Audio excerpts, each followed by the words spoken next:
नहमदुहु व नुसल्ली अला रसूलिहिल करीम अम्मा बाद औज़ु बिल्लाहि मिनश शैतानिर रजीम बिस्मिल्लाहिर रहमानिर रहीम अस्सलामु अलैकुम व रहमतुल्लाहि व बरकातुहू।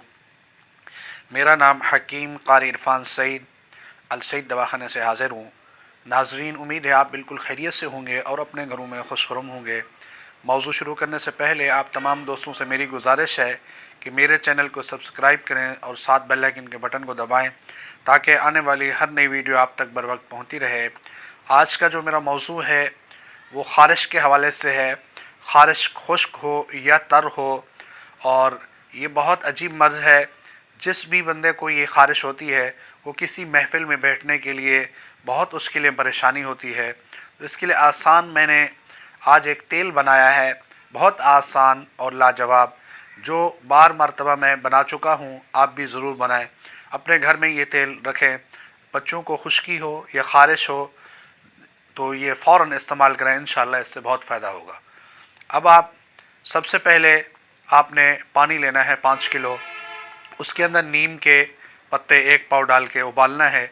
जब ये पानी 1 किलो रह जाए, अब इसको उतार लें। ये पानी छान कर इसी के अंदर तूतिया 2 ग्राम और काफूर की 1 टिक्की डालकर, और तेल आपने 1 पाव डाल देना है सरसों का। पकाएं हत्ता कि पानी ख़त्म हो जाए, तेल बाकी रह जाए। अब यही तेल बच्चों को लगवाना है जहाँ पर भी ख़ारिश हो, तो इंशाअल्लाह बेहतरीन इलाज है और कामयाब इलाज है। इसके अलावा आपने हमदर्द की शरबत उनाब लेना है। वो सुबह निहार मुँह 3 चमचे 1 गिलास पानी में दें और असर के बाद 3 चमचे 1 गिलास पानी में दें। और इसके अलावा शरबत चराता आपने नाश्ते के बाद और रात को सोते वक्त 2-2 चमचे उस बच्चे को पिलाएं। ये बड़े को ख़ारिश हो या छोटे को ख़ारिश हो, सब के लिए बहुत मुफीद है। और अगर खून आपका तेज़ हो चुका है, उसका जोश, तो उसके लिए भी बहुत बेहतर इलाज है। उम्मीद है आज का मेरा ये प्रोग्राम आप दोस्तों को बहुत अच्छा लगा होगा।